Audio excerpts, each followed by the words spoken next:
One of the things we've seen over the years of doing this show is that the amount of mistakes being made in the ending are higher than any other phase of the game, partly because of time pressure, but mostly due to kind of a lack of experience.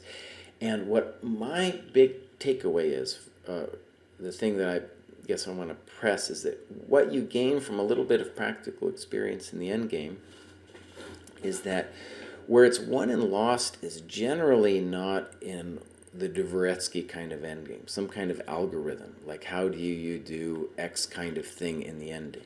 That's important, very important. And those kinds of positions might even show you how to play simple positions in general, the kind of patterns they teach you. But what I usually see when I go over these games, in my own games, is that the game was decided in these very complex positions that have their own nature, and you've got to think them out. And generally, I find that people give away time, and they aren't respecting their active pieces. So let's see how that holds up today in our games of the three end games from today. Okay, so this is Juan's game.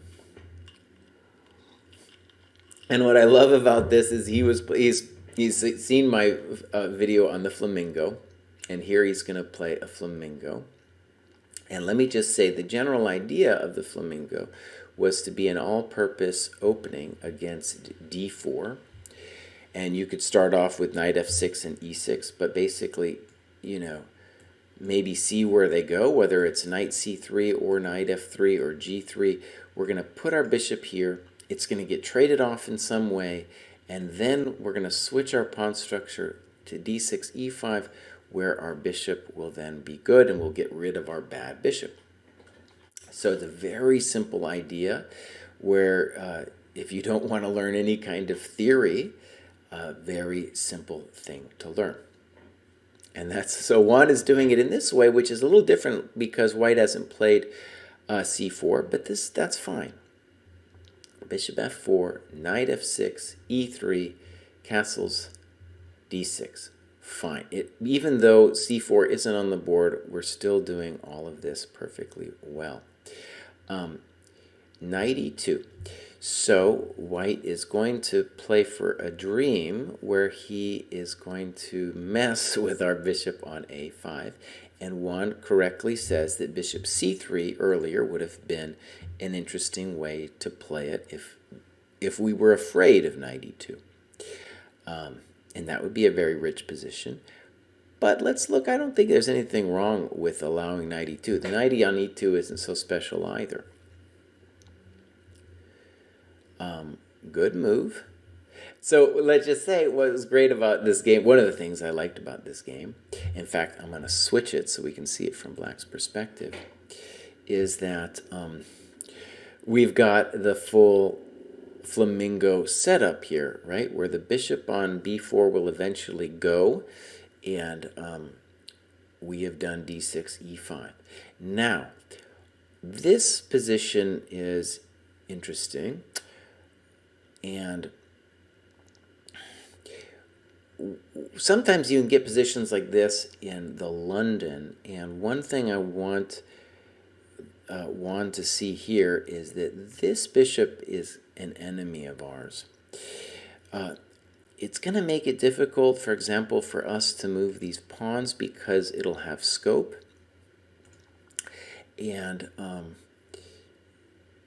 it is also a fantastic defender of his king. So, I don't know exactly what to play here, but some knight h5 at a very early point is going to at least be an equal position for you here. Okay, so rook e8. Maybe you could say the true flamingo move is queen e7, but all right, knight e4, a little weird. And what do we got? We have ourselves an exchange French. And what have I also done? Well, I did a video on the exchange French. Now, does it match exactly to a French exchange position? That's pretty close. And One thing, the French, exchange is a funny thing where some people are so driven to frustration over what they see as a completely dead position or drawn position. And I want to disagree with that very much, and I did so in the video. And I feel like this is, like all the French exchange positions, has imbalances in it. And they are imbalances that if you heed them, you will win a lot of games. So let's say, for example, that black has a nice jump on the e-file, that this knight doesn't really know where to go, that this bishop is by all means the bishop we want to kill because it's touching this beautiful square and this diagonal. And our bishop on c8 is worse than our bishop on b4 because this bishop, and we'll see this in the game, doesn't really have any great squares to go to.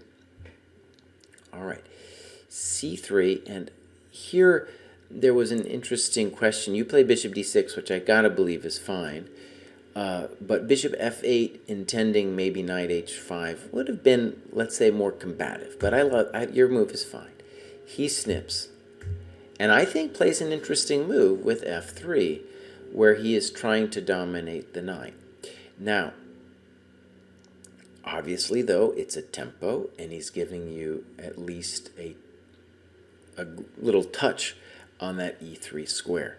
So bishop d7 was fine, and you're right that queen d2 would have been better than queen c2. Okay, now queen c2, though, if you're a French exchange player and you kind of do it by rote, would be the natural place for you to put stuff. All right. In this position, well, it's actually a very interesting position, and your plan is very interesting too with a6. So,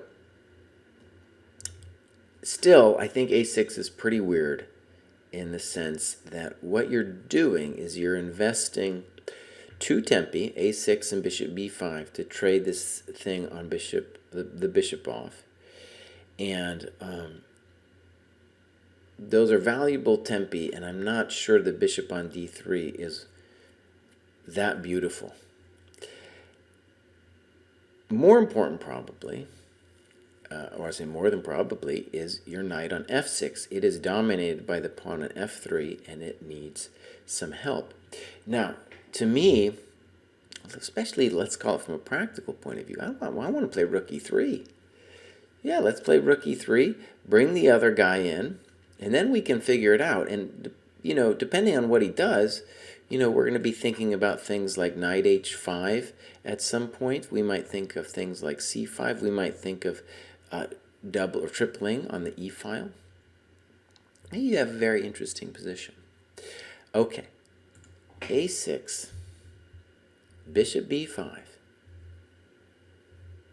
and really interesting ending coming up here where I like a lot of what white is doing in that the pawn on b5 is restrained and the knight on d3 is taking care of, let's say, taking care of business, right? So this ending that happens is really interesting, but pretty common in terms of, I think, what queen endings look like. And white has a small advantage now, and let's look at how it goes. b6, rook e2, we trade everything off, and knight e5. A move like queen e2 is more ambitious. Queen g3, more ambitious. Okay. But it's true that white is a little bit better here. Now, should you have played rook e8? I think so. All right. So here we go. Queen d2, king f2, good move. King g7, queen f4. White's playing, I think, well. And from my gut feeling on this, especially just as a practical position, black is suffering. I have several friends that I know would disagree with me. My friend Josh Riddell, for example, we argued forever about positions like this, where he would say something to the effect of, black will eventually equalize. And that might be true, but from a practical point of view, I really think the massage is in full effect here. And so let's look. Queen e7, h4, c6, and I wouldn't have wanted to play c6. I get why you did it. You wanted to like put your pawns together. But I think an important feature of this c6 move is that you are giving him the scope of the queen going to b8. And already now with queen b8, I'm worried about your health in this position. Now, yeah, it's just, I think you're going to be a pawn down.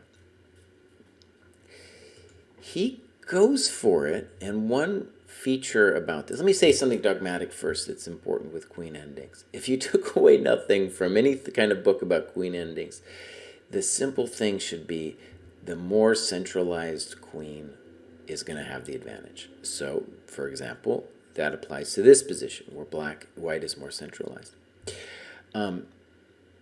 The other thing to see, though, with a move like g4 is king safety very much still applies. And I think after g4, especially the longer I thought about it, I was like, you know what, that king is going to come under attack. And we needed to be secure enough, when I say we, I mean white, needed to be secure enough to not have terrible things happen to us when we play the queen b8s of the world, right? Okay, so what am I saying? I'm saying now if white goes for it, that there's going to be chances of a perpetual. Okay, I thought about g5 there, and maybe that's a better practical chance, but I didn't see. Yeah, I like g5 better from practical move. I'm not sure it's actually an objectively better move. White does still seem to give you the business here. And right, as you said, you are very close to having this thing fall apart. But white, this is where we see it, white is simply having a trouble that his king is consistently having a problem of being exposed to the dirty perpetuals of the world.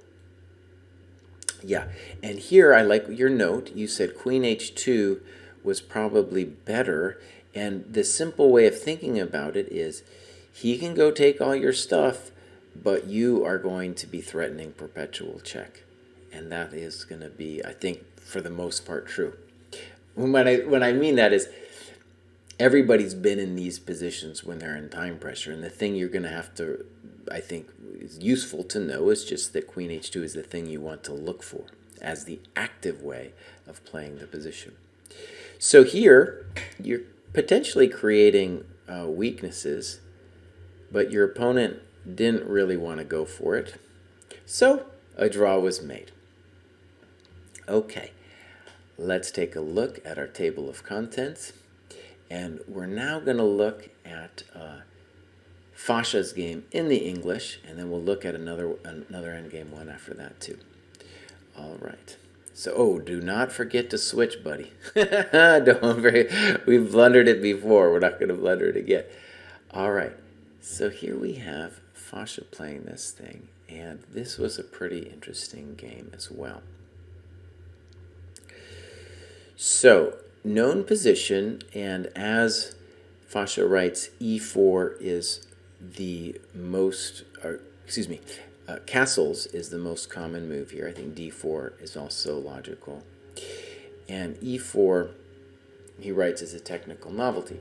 Now, let's say e4 definitely seems wrong, and to contrast it, maybe in a helpful way, is if we go back, let's see if I can get this right. Knight f6.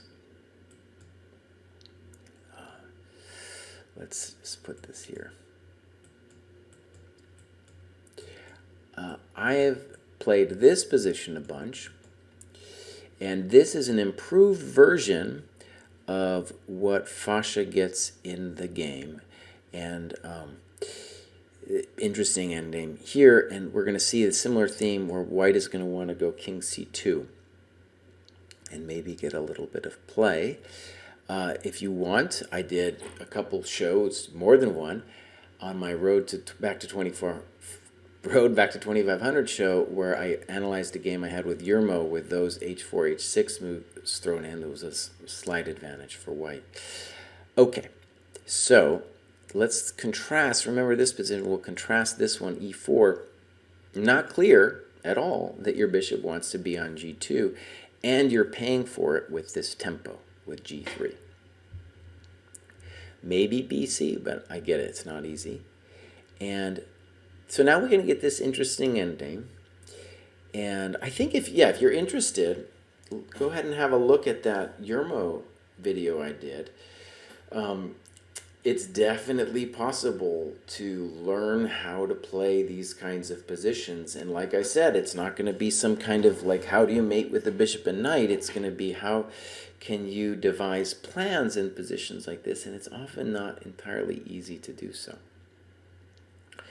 Okay, I feel pretty good in saying that one clear problem for white is going to be, in this particular position, is going to be, can he feel comfortable on c2?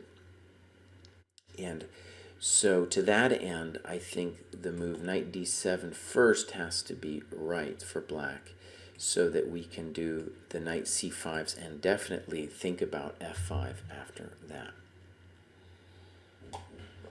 f5 with the idea of not only opening the rook, but opening up this diagonal. And the point isn't necessarily to like mate white right away, but if we can make his lordship uncomfortable on c2, then the coordination of the white pieces will be disturbed. Okay, here we go. b6, bishop f4, knight d7, good move. Noting that bishop c7, knight c5 is going to be hard to meet. And actually, just as a comparison, I was able to get that bishop f4 move off in the Yermo game. All right, knight d2, f5, good move. fe, fe, or excuse me, knight e4, e5, bishop e3, knight f6, rook hf1. Not clear what you're doing on f1. And a5, you gave that an exclam. I wasn't really sure why that was an exclam move.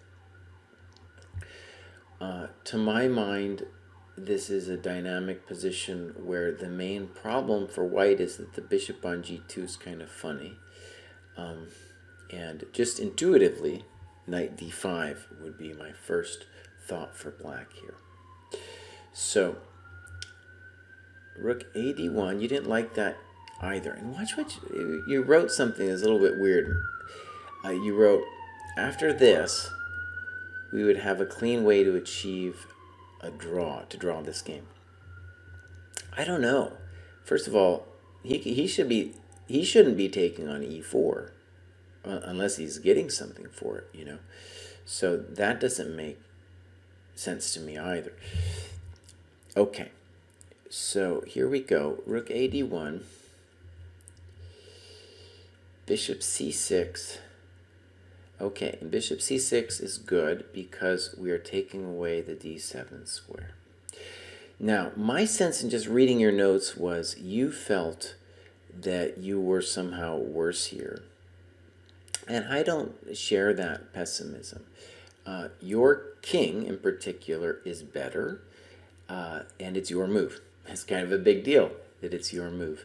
But it is true that from here, at the very least, you slide a little bit. I thought for this about this position myself for a little bit because I thought it was interesting where you have a little bit more development, but it's not easy to figure out what to do. And to put it in words, I think the challenge for you is how do you make your king's awesomeness felt on the queen side? What can you do to create some drama where the king might be able to lend a hand, right? So I am not entirely certain, but I like c4 as a move, just as just to start getting a little space over there. We'll play c5 probably next, and I want to note that I'm not afraid too much of the a5, a4s of the world because I want something for the king to bite on later, right? I want him to, he's like an extra piece on the queen side there. In any case, I don't think you're worse in this position, but it's true the bishop g5 is a little bit planless here. All right, so this happens, and then bishop f8, and I have to say, I was kind of freaked out by all this. So bishop f8, interesting, but weird in that it's inviting rook f6, obviously, and it's not, rook f6 isn't the easiest thing to stop. So yeah, I'm not sure I get it with bishop f8, even though it is maybe Stockfish's best move. g4, it's hard to make a plan for white. Rook e8, and now rook f6. You gave a long variation with g5, but let's look at rook f6 for a second, because maybe I didn't understand things here. Rook f6, bishop d7, bishop f1, and I gotta believe in your position here. Yeah, I know. I think all of a sudden, what has he done? He has activated your bishop on g2 that was previously bad, and you're suddenly doing things here. So king g7, rook f2, bishop c4, rook e7. Now here's another thing I wasn't sure about. It seemed to me that rook e7 was a little bit funky, and I'm guessing what he's doing is he's saying, okay, I'm afraid of bishop e6 because then this happens, and hard to evaluate. His king maybe is a little bit more active, but your rook, he's better watch out for the rook. This one, he's testing his luck a little bit because, right, in addition to bishop h6, maybe you had some other weird thing because the rook is truly terrible on e7. Like, if you imagine if we give him the move, it's not like he's got all that much to do. So that would terrify me if I was black here. Like, if you just play h4, I don't know what he does. Yeah, I don't know what he does after that. Maybe bishop e6 then. All right, so here we go down this road. And, right, you should be fine here. There's no reason you shouldn't be fine. But by all means, the slide of the endgame slide happens now, where I'm going to try to understand how this happens. With bishop f7, it feels like what you're doing is you're saying something like, well, I need to get active, right, to do something against the pawn.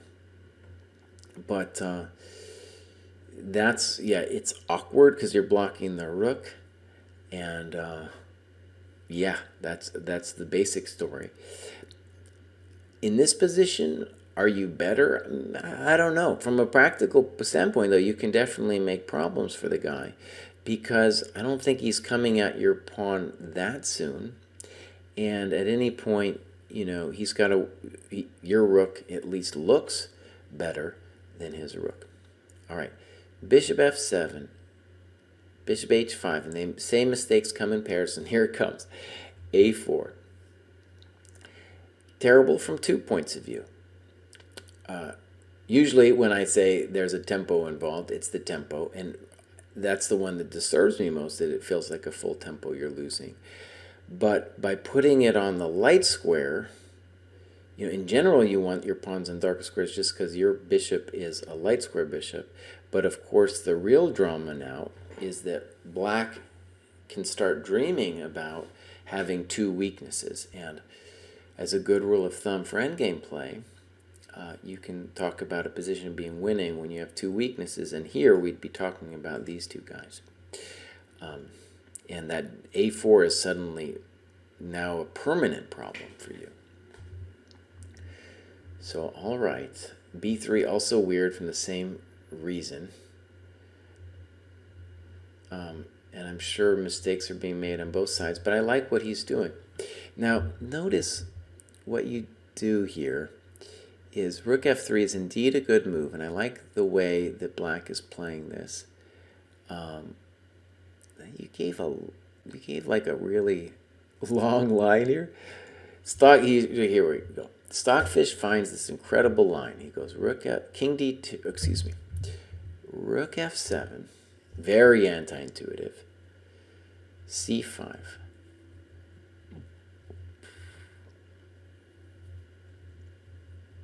Like I said, very anti-intuitive. Very anti-intuitive.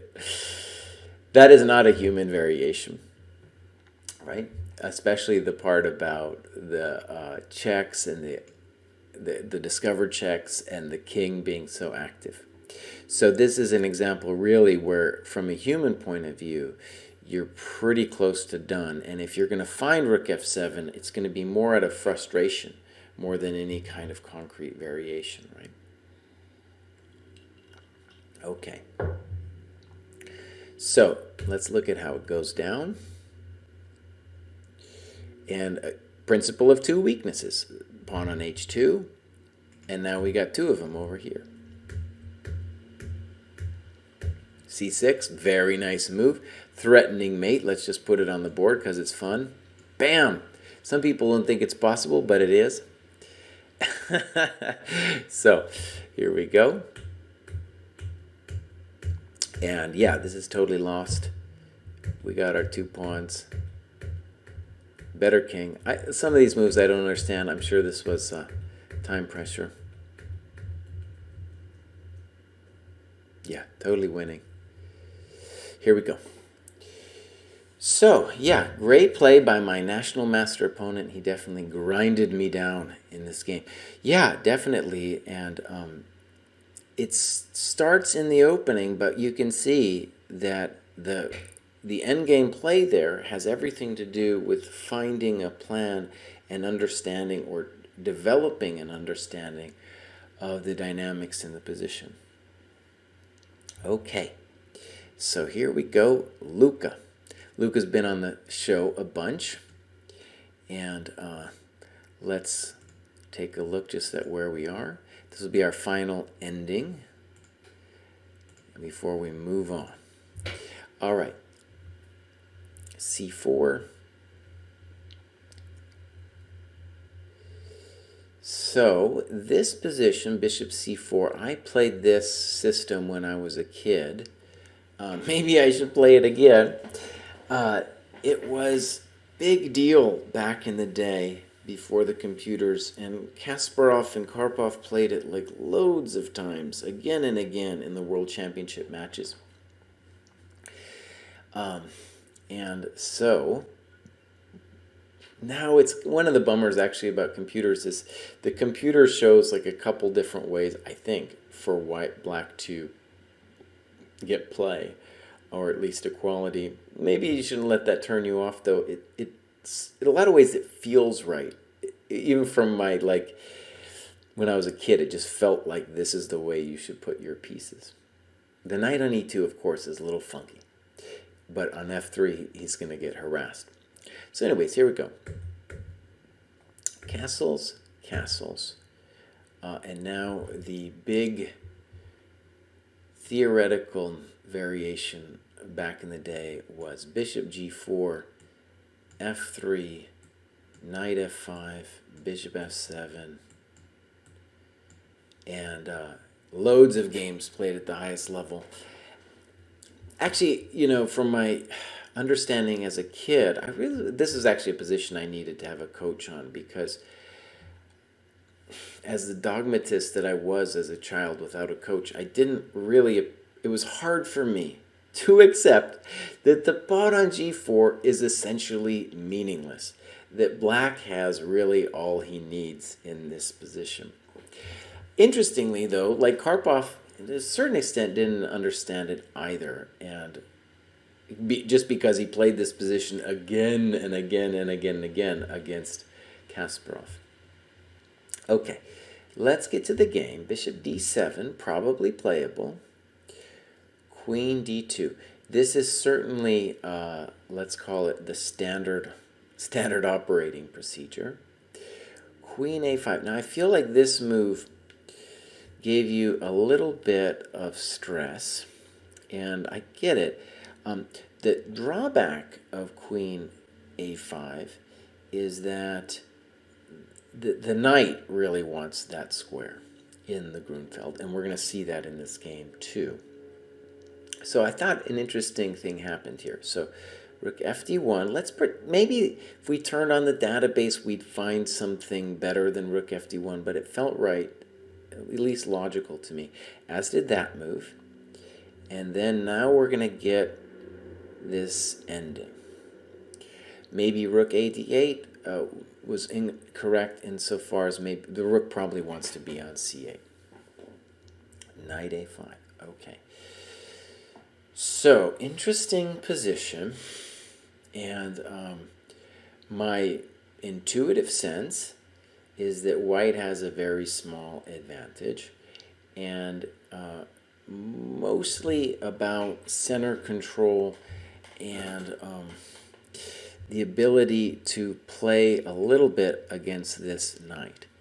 Now, again, I haven't looked into the database, the computer, or anything like that, but just my intuitive sense of how this game might go would be something like bishop d3, rook c8, f3, knight c4, snip, snip, king f2.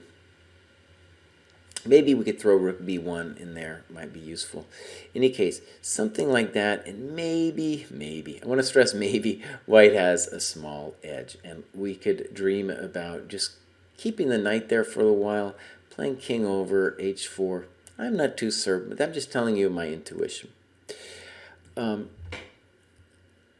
c1 is going to introduce the dynamic we get in the game, which is going to be the knight versus the bishop, where I think the bishop is going to have a lot more play than in the position we just looked at. So now the first thing that black could have done, if he wanted to just be a weenie about the whole thing, is he could have taken and played bishop b5, and then wherever you go, take this thing, and he's fine, right? Okay. He plays more ambitiously, rook c8, and here I wanted you to think about saving the bishop. Rook here. The guy for sure should play something like bishop a4 or knight takes c4 right now, because you playing bishop d3 is actually a major positional threat. And so let's first just show what he does, and then the mistake I think you make. e6. And here, let's just read it and then see what you say here. You wrote, at this point, I decided to exchange everything. In the ending, he would have a bishop versus my knight, but I will have the center, enough pawns to control the light squares, and probably better positioned king. So, on the other hand, the game will be played on both wings, which prefers the bishop, and he has a 2-to-1 majority on the queen side. Okay. e6, I think, was actually a big mistake. And the thing to see is that with bishop d3, you really are doing pretty great, I think, because he cannot get the knight easily into the game. And the whole idea for white, I think, would be to keep that knight poor. To keep the knight poor. You see this in all kinds of Grunfeld positions where the knight wants to come relieve itself with knight c4, and usually it has to get exchanged if it gets there because it's too powerful. Okay. We got a question.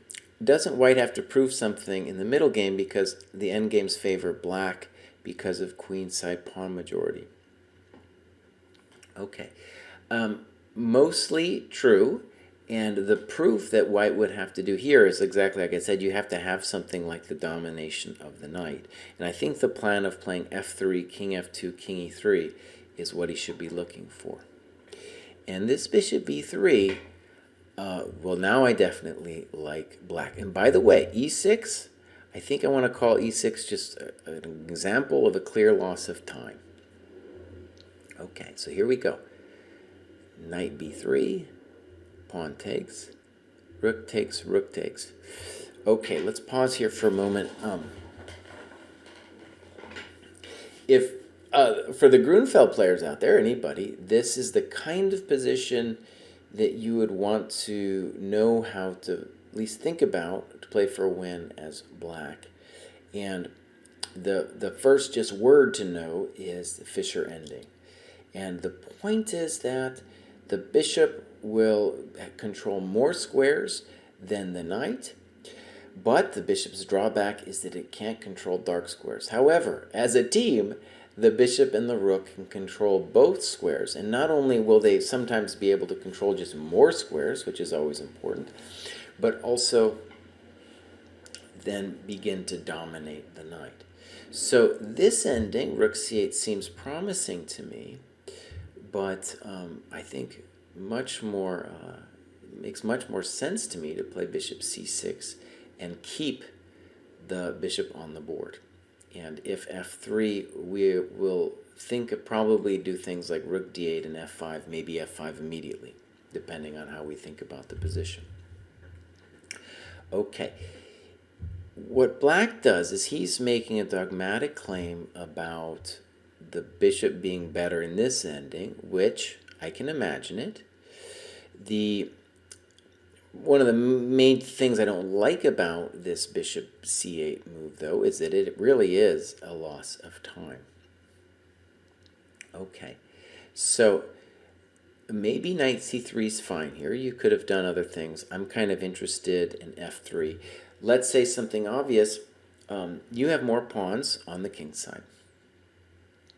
And I think a way to see it or think about it with the pawns on the king side is that you can not only play for a passed pawn, but you have potential invasions on the dark squares. And maybe the trickiest thing to understand immediately is you have the ability, I think, to keep that king in a box, the black king.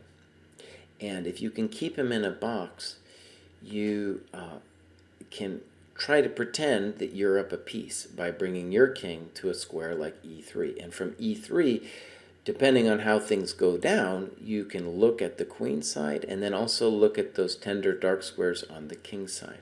So that's a key reason why in this position I'm not thrilled at what black did. All right, knight c3, maybe f3. King f1, probably f3, g5. I don't know. In general, it's okay to put the pawns on dark squares. But in general, you also really don't want to move what we're going to call on our weak side. So black definitely had some choices to make here. I'm just going to say, just intuitively, the right move is a5. Play a5, and I don't know, king e2, play b5, and you are going to say to white, first of all, you're never winning this game. You're never winning this game, buddy. And the a4 is always going to be drama. This will then give us some flexibility to think about how we get the king in. And if black's going to win this game, it's going to be with him finding a creative way into the game with the king. All right, g5, king e2, h5, not thrilled. And here you correctly write, first mistake, my goal is to have my pawns on black squares and his on the dark squares. Now, first of all, I don't like that, what you're saying here. My pawns on black squares and his on dark squares. His pawns you actually want on the light squares, and I think this is a common misconception. I think you're saying that about his being on the dark squares because then you're thinking, oh, my knight can then win those pawns. But remember what I was saying about how the rook complements the knight, the bishop, because the rook controls the other color. So in general, black very much wants to put his pawns on dark squares so that his pawns can touch the dark squares. If he leaves them on light squares, that's going to leave a bunch of dark squares open for your knight to do his thing. Right. And h5, the biggest crime, I think, is loss of time. So, especially in a game where you probably don't have that much time, you want to play king e3 sooner rather than later. And remember, the king side's your side of the board. So if he wants to start some drama over there, you're all for it. You're all for it, man. You just want, there's a ticking clock. Once the guy starts playing a5, b5, then our king is going to be like, oh no, I got to run over there. So if you can get some drama started on the king side, great. All right, too slow. Do I understand that move? No, I do not. Do I understand that move? Not really. Okay, so here we go. Bishop c6. And here we have interesting questions where it's going to turn into a calculation game here. And obviously, actually this happened in an earlier ending. Now I'm not remembering whether it was Juan or Sasha, but where we played a4. And similar to your h3 pawn, you've just got a weakness for the guy to glom onto here. So g3 was played, and I am not certain what's happening here after h4. So let's take a look here. It feels scary, but I'm not so certain here. So you played d5, and in principle, I like this move a lot, but what about, say, snip, snip, and obviously we're terrified of this move. Here you've got several ideas, but I kind of like yours. Let's say he goes ed, and now you've got a couple ideas with king d4 and f4, and I don't think you're getting wailed upon in either one of these positions. So this was the right idea, but of course you transpose the GH. Now it's really frightening because things aren't going to get locked down on the king side. One thing I want to stress here about this position is this a simple thing Smyslov said that made a lot of sense to me. That the bishop wants, as you said, pawns rolling on either side. The knight, however, wants positions which are a little slower and where the white knight can find a blockade square. By allowing this HG move, you've really created a lot more dynamism in the position. And I don't know exactly what's happening after f4, but it now looks scary, right? It now looks scary. So snip, snip, and then if you've got to play knight e2, we've got to say things have probably gone bad. Very nice, very well played by your opponent. And is this winning? I wasn't certain. My guess was no. My guess was no, that you're still in charge of this ending. And e6, I'm pretty sure e6 doesn't help you. I'm pretty sure you want to go in and give him the business over there. Yeah, Like let's say, let's just try it out. King c6. His king, it's going to take forever for his king to win both of those pawns. It's very difficult for him to do anything concretely here. Like let's say he gives you a check. If he does this check, he has to worry about that one. Do I know exactly? I'm not sure. But that one is also kind of compelling. Like, how are you dealing with some kind of king b8 as well as the king d7s of the world? And you can't really move. You can't move your queenside pawns at the moment. So e6 feels like you're creating a weakness, but I get it. You had an idea, and now he's blockaded. Maybe you can still draw here. I was like, does he have to do that move, b5? Because it didn't seem right. And the same reason we talked before.